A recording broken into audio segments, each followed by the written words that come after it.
Jeshi la Polisi Zanzibar kwa kushirikiana na mamlaka za usalama barabarani na mamlaka ya mapato Zanzibar litaendelea kuwachukulia hatua kali za kisheria madereva wote watakaokwenda kinyume na sheria zilizowekwa barabarani. Amesema hayo naibu mkurugenzi wa upelelezi wa makosa ya jinai DCP Zuberi Chembela wakati akitoa taarifa mbele ya vyombo vya habari juu ya operesheni iliyofanywa hivi karibuni. Kama hapa anapoanza kuongea.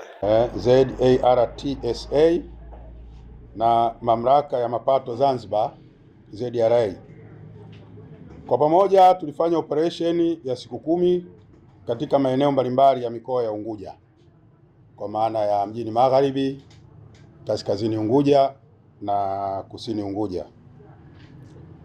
Katika operesheni hiyo jumla ya makosa ya usalama barabarani 2641 yalikamatwa, na gari zilizokamatwa zikiwa na makosa mbalimbali ya usalama barabarani zilikuwa 814 na pikipiki zilikuwa ni 1827. Katika makosa hayo adhabu mbalimbali zilitolewa kwa wahusika, lakini ikiwemo na faini za papo kwa hapo na nyingine zilikwenda kulipiwa mahakamani. Na katika makusanyo hayo ya adhabu mbalimbali jumla ya fedha taslim shilingi milioni 230,618,750 zilikusanywa kama tozo ya makosa mbalimbali ambayo yalikamatwa kutokana na operesheni hiyo iliyofanywa na Jeshi la Polisi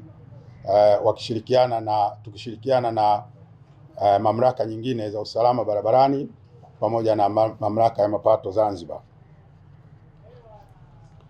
Lakini katika kipindi hicho jumla ya ajali 3 za barabarani ziliripotiwa zilizotokea katika maeneo ya Werezo, Mlandege kwa mkoa wa Mjini Magharibi na Nungwi kwa mkoa wa Kaskazini Unguja. Katika ajali hizo jumla ya watu 5 walifariki dunia na watu 4 walijeruhiwa. Ndugu wanahabari, operesheni hiyo imeleta mafanikio makubwa, kwani imefanikiwa kupunguza ajali za barabarani. Pia imewafanya watumiaji wa vyombo vya usafiri barabarani kufuata sheria. Aidha, katika operesheni hiyo pia yalikamatwa magari miongoni mwa makosa ambayo nimeorodhesha hapo juu na idadi yake. Yalikamatwa magari mbalimbali ambayo yalikuwa yamefungwa namba zisizotambuliwa na mamlaka za usafirishaji za nchi. Kwa mfano,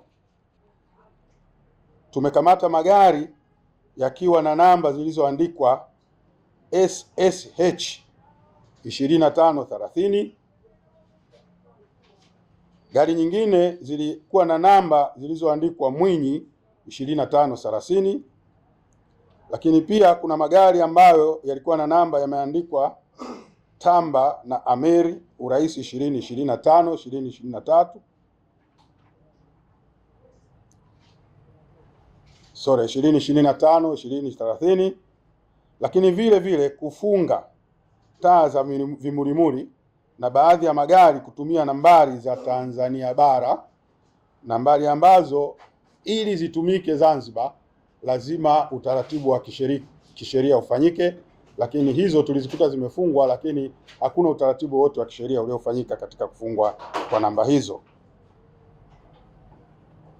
Vitendo hivi vyote kwa ujumla wake ni makosa kwa mujibu wa sheria za usalama barabarani, na pale ambapo gari yoyote itakamatwa ikiwa imefunga namba ambazo hazina ruhusa kwa mujibu wa mamlaka za kisheria zilizopewa ruhusa kufunga namba hizo, basi mhusika atakuwa amefanya kosa na atachukuliwa hatua.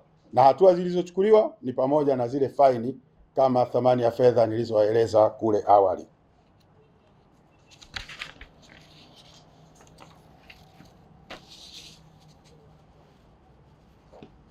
Ndugu wanahabari, Katika kipindi hicho cha siku 10 cha operesheni hiyo, pia kulikuwa na ulipaji wa stika za magari ya biashara, na iligundulika kwamba gari nyingi za biashara zilikuwa zinaendeshwa au zinafanya biashara bila ya kulipa ushuru na hatimaye kupata stika maalum zinazowapa ruhusa ya kufanya biashara.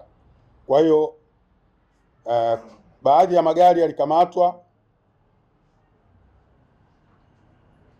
bila ya kuwa na stika hizo na kutozwa faini na mamlaka ya ZRA.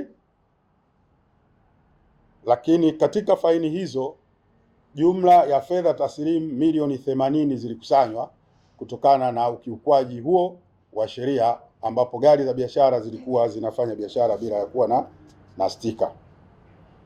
Pia zilikamatwa pikipiki zisizo na nambari za usajili ambazo zimewekwa maeneo mchanganyiko, kama vile pikipiki zilizokamatwa pikipiki zisizo na nambari za usajili ambazo nyingine zimewekwa maneno mchanganyiko. Pikipiki unakuta haina namba, lakini inakuwa na maneno pale kwenye kibao chake ambacho kilistahili kuwekwa hiyo namba, kama vile wadudu, mtu kwao na kadhalika. Kwa hiyo hii nayo ilikuwa ni ukiukwaji wa sheria za usalama barabarani, ambapo pikipiki ilitakiwa iwe na namba halisi iliyosajiliwa kutoka kwenye mamlaka husika. Badala yake wahusika wakawa wanaweka namba ambazo sio sahihi na kuandika maneno mtu kwao, wadudu, ona hapa na maandishi mengine. Nikiripoti kutokea makao makuu ya Jeshi la Polisi Zanzibar Ziwani, wilaya ya Mjini, mkoa wa Mjini Magharibi, Abdalla Balozi wa Sema Africa Media.